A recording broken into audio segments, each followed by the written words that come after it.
है अगर गुरुवर का सानिध्य पाना तो विद्यासागर.गुरु पर जरूर आना।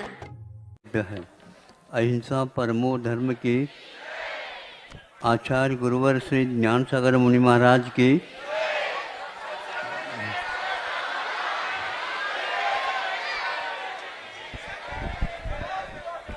आप लोग कई बार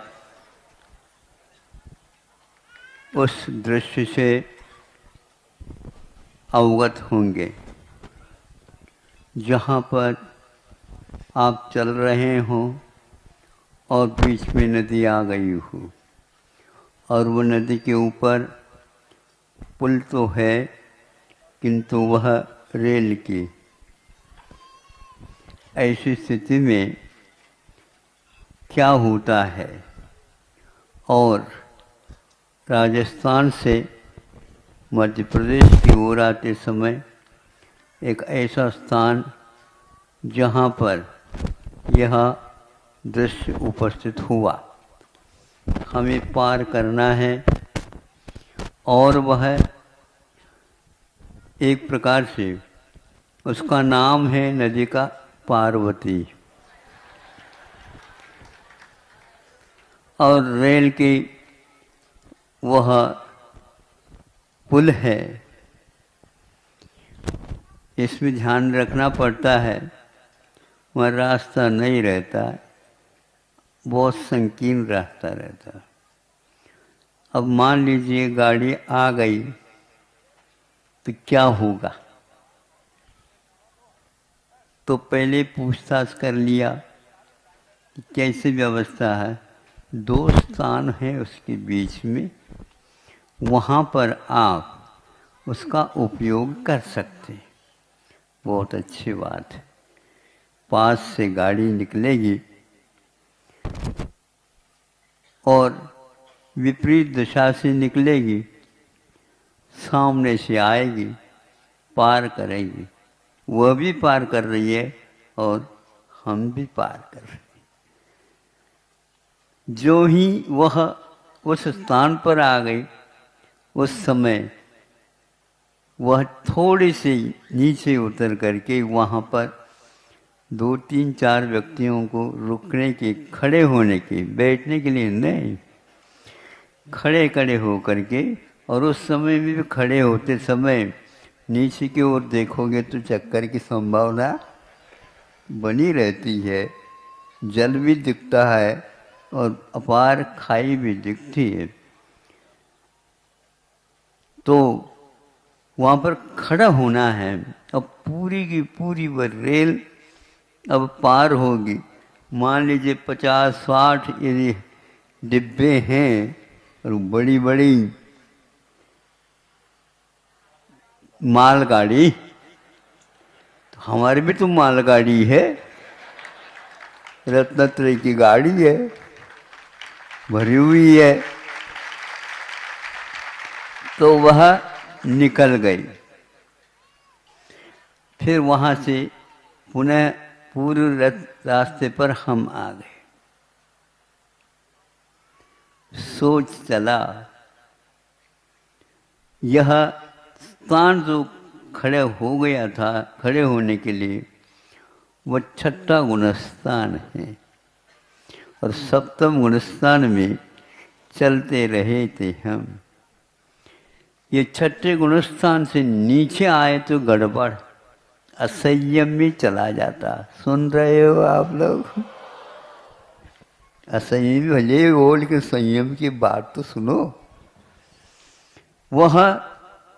वहाँ पर रुकना पड़ता है। तो मोक्ष मार्ग में भी 7वें गुणस्थान, 8वें गुणस्थान ऐसी गाड़ी तो रहते हैं, लेकिन आज केवल 7वें गुणस्थान से ऊपर नहीं है। 7वें गुणस्थान तक ही एकमात्र हम लोगों की यात्रा उस गाड़ी में बैठ करके हुआ करते। बीच में यदि मान लो, मानो क्या पक्का है अंतर्मुख के उपरांत 6ठे गुणस्थान में कम से कम आना ही पड़ता है। इसकी व्यवस्था भगवान ने हम लोगों के लिए कर रखी है। चिंता मत करो, वो प्रमाद का समय है और प्रमाद होना छद्मस्त अवस्था में अंतर्मुहूर्त में अनिवार्य होता है। उसमें श्वास लिया जाता है, कुछ श्रम दूर किया जाता है, कुछ धैर्य और बढ़ाया जाता है, फिर कोई भी नहीं होता तो भी अपने को आगे बोलो ना, कोई आगे पीछे देखोगे तो कोई नहीं आएगा, अपने को ही चलना होता है। तो ये साहस मिल जाता है हमें, उस छठे गुणस्थान के बारे में परिचय प्राप्त हो गया कि क्या इस प्रकार की व्यवस्था हो सकती है मोक्ष मार्ग में, तो होती है। अपने परिणामों को नियंत्रण में रखना बहुत कठिन होता है, और वह भी नीचे खाई दिखे ऊपर आसमान है, आजू बाजू कोई सहारा नहीं है, भावों को रखे तो कैसे रखे। तो असंयम से यदि डर रहता है तो उसमें भी हमें संयम का ही दर्शन अवश्य होता है। यदि नीचे जाना है तो कहाँ तक जाना, वो प्रथम गुणस्थान तक जा सकता है, किंतु छठे गुणस्थान में भी टिका जा सकता है। पुनः वह रेलगाड़ी चली गई तो पुनः सप्तम गुणस्थान में अप्रमत्त होकर के पूर्व की भांति हम चल सकते हैं, चला जा सकता है। अंतर्मुहूर्त में एक कार्यक्रम होता है। अब संकल्प लेने के बाद एक ऐसा विषय आ जाता है, निद्रा भी लगी हो तो भी वह निद्रा में भी संयम की ही आराधना करता रहता, अन्यथा सप्तम गुणस्थान निद्रा में हो नहीं सकता। ये कितना बड़ा आधार है हम लोगों के लिए, क्योंकि संकल्प आपका दृढ़ पक्का है। जैसे आप लोग उपवास किया हो, मान लो तो उपवास किया है और निद्रा में सो गए तो भी स्वप्न में भी आप भोजन नहीं करते, क्योंकि हमारा उपवास चल रहा है। अपवाद भी हो सकता है, लेकिन यह रहता है किसी भी कार्य में आप व्यस्त क्यों ना हो, कितने भी भयंकर घटना भी क्यों न घटित हो, संकल्प के साथ गुणस्थान दृढ़ बना रहता है, यह आगम कहता है। या औदैक भाव रहता है तो उदय तो होगा ही, किंतु जिस समय हमने उसको उपशम अथवा क्षय उपशम कर दिया तो वह किसी भी प्रकार से हमारी आज्ञा लिए बिना भाव उत्पन्न हो नहीं सकता। इस प्रकार का सिद्धांत रहता है। आगम में हम लोगों के लिए घटनाएं भी बताई हैं तो उसकी व्यवस्था भी बताई है और उनके स्वरूप भी बताए हैं।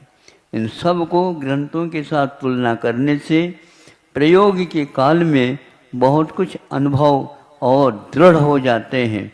अनुभव हमेशा हमेशा दृढ़ ही हुआ करता है और श्रद्धा हमेशा हमेशा दृढ़ बनाया जाता है। आगम का और गुरुओं के आशीर्वाद से वह दृढ़ होता जाता है श्रद्धान, और अनुभव आगे बढ़ता बढ़ता चला जाता है, वह घटता नहीं है।